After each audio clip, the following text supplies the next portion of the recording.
Helicopter ఎక్కే ముందల 5 ప్లాంట్లు అనుకున్నాం. హెలికాప్టర్ దిగిన తర్వాత ప్రసాద్ గారితో మాట్లాడిన తర్వాత మీరు మాకు భూములు ఇవ్వండి, తప్పనిసరిగా ప్లాంట్లు ఏర్పాటు చేస్తామని చెప్పారు. ఇక్కడ ఉగ్ర నరసింహారెడ్డి గారు నా పక్కన కూర్చుని ఎట్టి పరిస్థితుల్లో 50,000 ఎకరాలు కౌలుకి రిలయన్స్ ఇండస్ట్రీకి మేము అందిస్తామని చెప్పారు. 50 ప్లాంట్లు ఒక నియోజకవర్గంలో చేస్తామని ఈ సభాముఖంగా కనిగిరి ప్రజలకి నేను తెలుపుతున్నాను. వాస్తవంగా ఈరోజు నేను మీ ముందల నుంచుని ఇట్లా మాట్లాడగలుగుతున్నానంటే దానికి కారణం ఉగ్ర నరసింహారెడ్డి గారు. ఒక ఉగ్ర నరసింహుడుగా గత 10 రోజులుగా ఇక్కడ పనిచేశారు. నన్ను కోరారు కొంచెం ఒక 10 రోజుల తర్వాత ప్లాంట్ శంకుస్థాపన పెట్టుకుందామని. నేను ఒప్పుకోలేదు. మీరు రెడీగా ఉన్నా లేకపోయినా ఏప్రిల్ 2వ తారీఖు నేను వస్తున్నా కనిగిరి నియోజకవర్గానికని ఉగ్ర నరసింహారెడ్డి గారికి నేను చెప్పా. 10 రోజుల్లోనే బాగా నల్లగైపోయాడు ఆయన. రంగు 4 షేడ్లు తగ్గింది.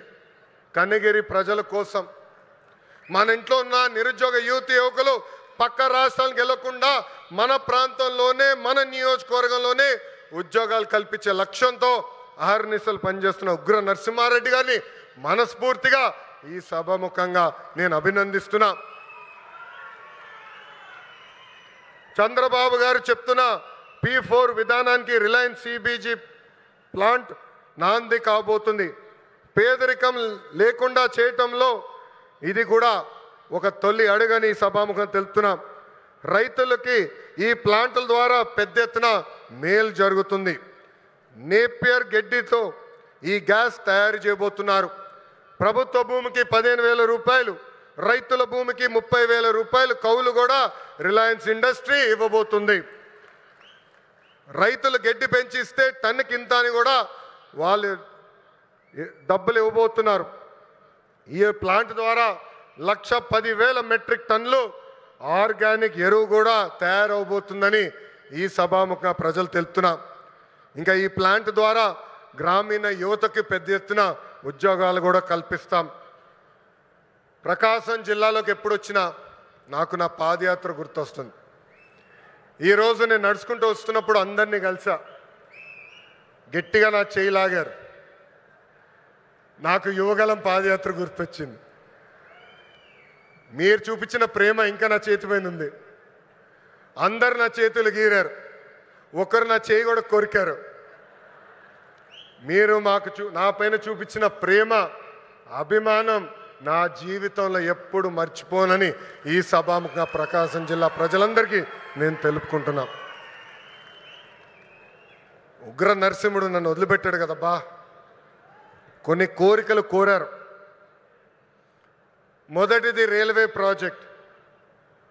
గౌరవ చీఫ్ సెక్రటరీ గారు నాకు ఇప్పుడే చెప్పారు, ఏప్రిల్లో అవసరమైన నిధులు మేము విడుదల చేస్తాం.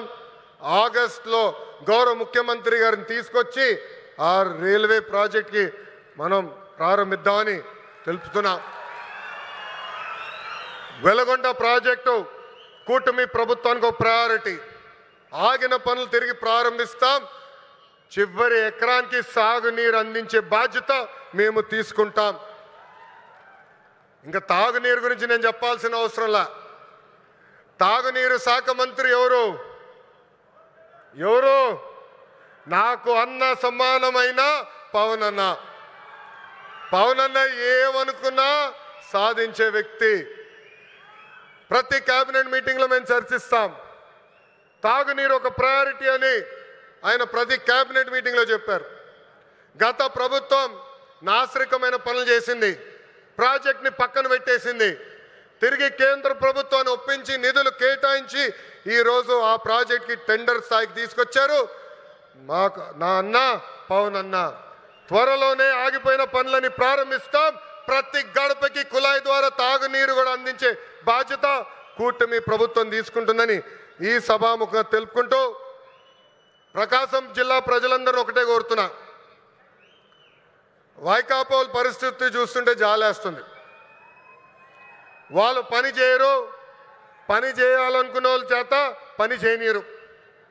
ఈరోజు కొత్తగా చెప్తున్నారు ఈ ప్లాంట్ల ద్వారా ఏదో అయిపోతుందని.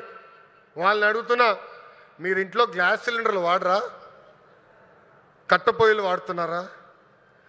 ఆ గ్యాస్ తయారు చేసే ప్లాంట్ ఇది. ఎందుకు మీరు అపోహలు కల్పిస్తారు? రండి, ప్లాంట్ చూడండి, వెళ్ళి మీ నాయకుడు చెప్పండి.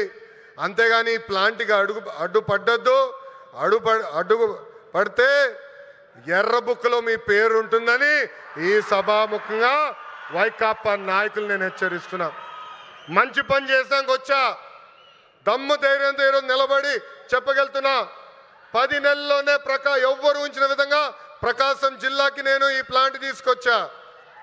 అంతేగాని తప్పుడు ప్రచారం చేస్తే నేను మిమ్మల్ని వదిలిపెట్టనని ఈ సభాముఖంగా వైకాపా నాయకులకు నేను హెచ్చరిక చేస్తూ,